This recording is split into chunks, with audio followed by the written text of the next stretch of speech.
Yo, what's good, YouTube, man? It's Gabriel, just another Fan TV, back at you another video. At the content of the video, go smash that like button. At the content of this channel, go and subscribe, man. Look, Ravens versus Steelers game preview. We know it's always a big rivalry game when the Ravens and Steelers get together, right? Get my thoughts on the game, stuff like that. I haven't been able to talk to y'all. Had some technical difficulties going on the last week or so, we got that sorted out. Glad to be talking about the Ravens again. All right, so we're going to kick it off with the injury report. Just for both teams, to give a quick synopsis of what we got going on here. So for the Ravens, big news: Isaiah Likely's coming back. Kyle Hamilton is back, right? Travis Jones is listed as questionable, and Arthur Marlette is out. Okay, all right. So that's kind of the big news. Travis Jones has been a limited participant in practice pretty much all week. I think he'll go. We'll see how much he plays, but I think he will play on Sunday. It's good to see Kyle Hamilton get off that injury report. Full participant the last couple of days, get out there, right? Because we were scared about what that ankle injury could have been. It's lucky to see like it wasn't anything too serious. He should be back out there, right? Kyle Van Noy is going to play. Also, Brent Urban as well. Brent Urban's missed the last couple of weeks with a concussion. So the Ravens are getting back healthy again outside of Millette. But, you pick up a guy like Tre'Davious White, who's not a slot. He's an outside corner, but, you still have depth in the cornerback room regardless, right? All right, so for the Steelers, the big news is that Alex Highsmith is going to be out. One of their dynamic pass rushers, he's going to be out.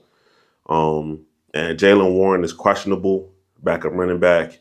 And that's kind of the main news for them. They got guys playing, Nick Herbig, Najee Harris, guys like that. So they're going to have some guys out there. But big news is that, Alex Highsmith, who plays on the opposite side, TJ Watt, is going to be out, right? The Steelers still have very, very dynamic pass rush, but it's going to be a miss not having him out there.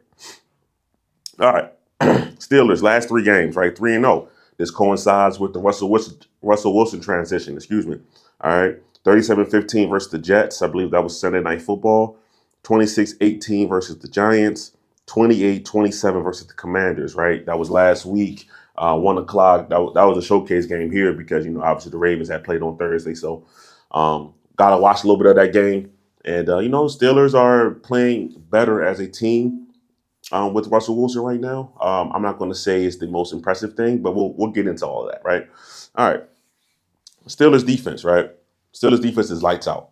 Still one of the best units in the NFL. 16 points a game for second.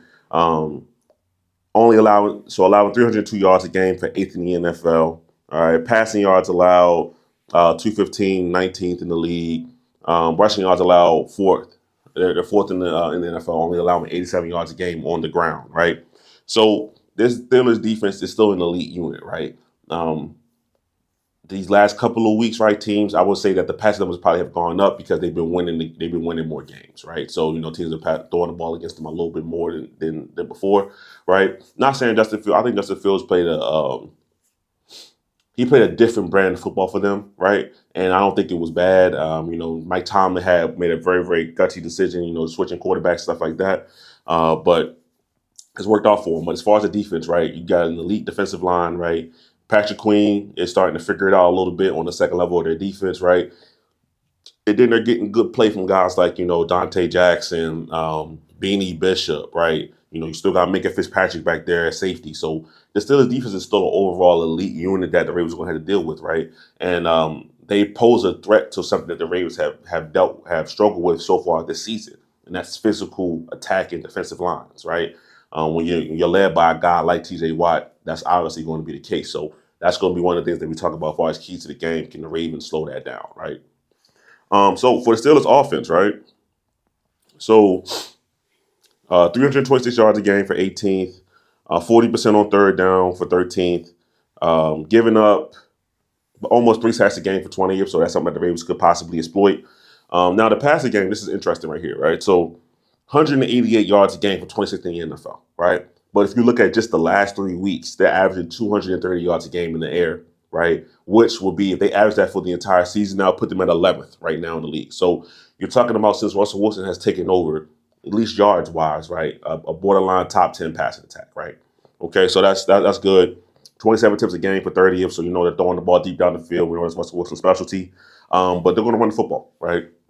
Second in the league in attempts, 8th in the league in yards per game. All right, so you know what the Steelers offense is going to run the ball, right? Um, we talk about Russell Wilson because that's what it's going to be about, right? So since Russell Wilson has taken over, we've seen guys like George Pickens start to really be more involved, excel, right? You know that Pickens is the kind of receiver where if he doesn't feel like he's involved in the game plan, he can begin to pout. His attitude can get out of the game, right? But that hasn't been the case with Russell Wilson, right? He's giving him those chances on those 50-50 passes down the field. He's making these crazy contested catches, which has always been in George Pickens' in his locker, right? So not to say, like, once again, go back to Justin Fields. Not to say Justin Fields was bad for the Steelers because I think he did some good things. But Russell Wilson has allowed them to do different things with offense and take advantage of. Now you have two big, tall receivers on the outside who can go up and get a contested catch, right? And, you know, with them adding Mike Williams as well, right? So it has allowed the Steelers offense to be different, right? I'm not going to say how much better it is, but it's allowed them to be different, okay?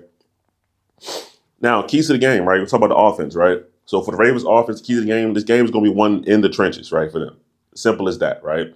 Um, can this defensive line, one, impose their will on this, sorry, offensive line, can the offensive line impose their will on the Steelers, right? Get some push in the run game so we can get Derrick Henry a track going downfield, right? This is the biggest thing with Derrick Henry, right? Derrick Henry is not a big break tackle guy in the backfield. That's not really what he does. You get Derrick Henry 2 to 5 yards of runway, whether it's up the middle, over outside of the tackles, right? You know, particularly this season, offside the left side of the line, right? If you get him that kind of runway, get him to that second level, that's when he makes all his big runs where he's stiff arming safeties and corners and guys like that. They just don't want to tackle him, right? So the Ravens have to be able to get pushed so Derrick Henry can get 2-3 yards out the backfield and then he can start rolling, right? That's where it's going to start at, right? Also in the pass game, right? The Ravens are going to have to be able to see. This is going to be one of the biggest challenges for this Ravens offensive line, right? This offensive line has been much improved from what we've seen, starting in week 1 where we thought, well, this is going to be a long season. Lamar Jackson is going to be running for his life the entire year. They haven't been great, but they've been good, right? Now, some of the games that they struggled with, Cleveland, KC, right? The Raiders game, I'm not going to say they struggled. Max Crosby had a good game, but I don't think they struggled with the defensive line as a whole. But KC and Cleveland definitely stand out. And those what they have in common is physical defensive linemen, right? So can the Ravens handle that, right? Can they be coming out constantly with good defensive line play? Can they handle that, right? That's going to be the biggest test for this team, right? And also, when the Ravens go to Pittsburgh, it's just been strange, right? So we're going to talk about the pass catchers right here. The pass catchers must shine, all right? Wide receivers, tight ends, running backs, all right? We can't forget that last year in Pittsburgh, that's the 7-drop game, dropping three touchdowns. Bateman, Aguilar, Zay, Mark Andrews, any kind of pass catcher. I mean, probably except for Odell. Odell had the fade route, which I still don't know why the Ravens took him a fade route for the game, on Joey Porter. But besides that, right, the Ravens had one of the worst games you will ever see as a pass catching unit, right? And it's not just that, right? It's the fact that when they go to Pittsburgh over these last couple of years, it's like the team short circuits, right? They forget how to play. So for me, this is a big mental test for the Ravens. Can the Ravens overcome mentally and play well in Pittsburgh? Because they're going to deal with adversity in this game, right? I would say this for the Ravens this year. I do like the fact that they've dealt with some adverse situations, and been able to come out on the other side, right? The Bengals really twice, right? Whether it was Thursday night or the first time they played them in Cincinnati, all right? Adverse situation, they was able to come up top, keep swinging, right? So games like that have showed me that this team still has the mental capacity to do certain things, right?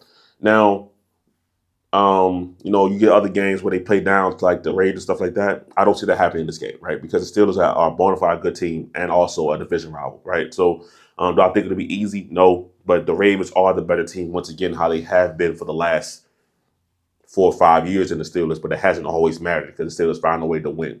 The Ravens must find a way to get the victory, all right? For the defense, right? It's simple, limited explosives, right? We talked about it. The Steelers have 2 50-50 contested catches wide receivers, right? Mike Williams and George Pickens. George Pickens more so, right? Because, he's younger, fresher legs, stuff like that, right?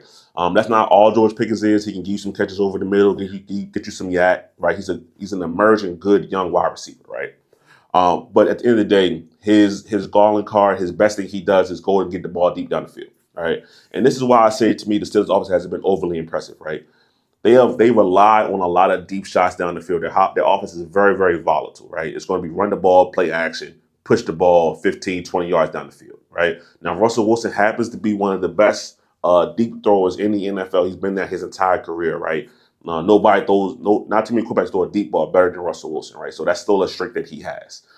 He's on a team that's playing perfectly to his strengths right now, right? So we can definitely say that. But when you watch the Steelers offense down to down, that's why I say I don't think they've been much more impressive than they were with Justin Fields, right? I'm gonna be completely honest. The difference is the fact that Russell Wilson is willing to give Pickens and now Mike Williams those shots down the field where Justin Fields may turn it down, run the ball, whatever.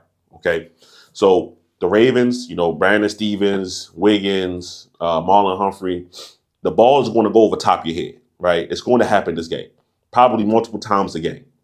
Can you make a play in coverage to break it up? That's what it's going to come down to for the Ravens defense, right? The Steelers offensive line, like we said earlier, give up almost 3 sacks a game, things like that, right? The Ravens defensive line had their best showing in quite a while versus the Bengals on Thursday night. Can they keep it up? We'll see. But I'm not too worried about Najee Harris running all over the Ravens. Ravens have a pretty good run defense, right? It's more about when the ball goes over their head, can they make a play on it, whether that's breaking it up or whether that's catching some interceptions, right? The Ravens haven't dropped as many interceptions lately, but they haven't got as many opportunities lately as well. This game, they're going to have opportunities. Can you make the play? All right, that's what it's going to come down to. All right, and then lastly, man, the X factor, right? For me, the X factor, what this game is going to come down to is the right side of the Ravens offensive line. All right, Daniel Falele, Roger Rosengarten. Okay, that's what it's going to come down to. Are you two capable of handling the Steelers' defensive line? All right, particularly Rosengarten, right? Because T.J. Watt, we know that he lines up over the right tackle, right?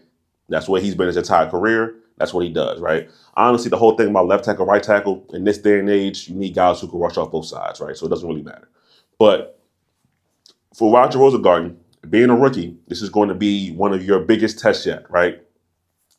What can you do against an elite pass rusher in T.J. Watt, right? T.J. Watt has about 27 pressures this year. He's still having a really good season.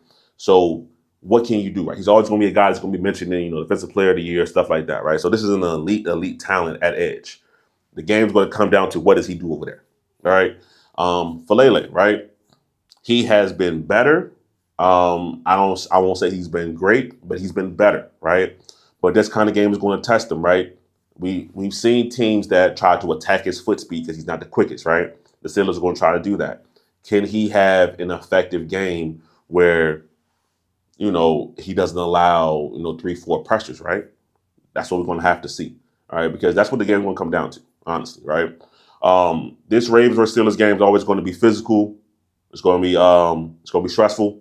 But at the end of the day, I think the Ravens are the better team and should be able to pull it out, right? Now, like I said, a bunch of weird, crazy things always seem to happen in Pittsburgh. But if the Ravens play to their capabilities, they should win this game. And if the Ravens offensive line can pass this test, that will prove to me a lot going forward into this season, into the playoffs, and how I feel about this unit overall. If they can have a good game versus Steelers defense, I'm gonna feel all right. So that's my thoughts on it, man. Obviously, give me your thoughts on it, man. Reply to all comments. It's Gabriel to the Fan TV. I'm out.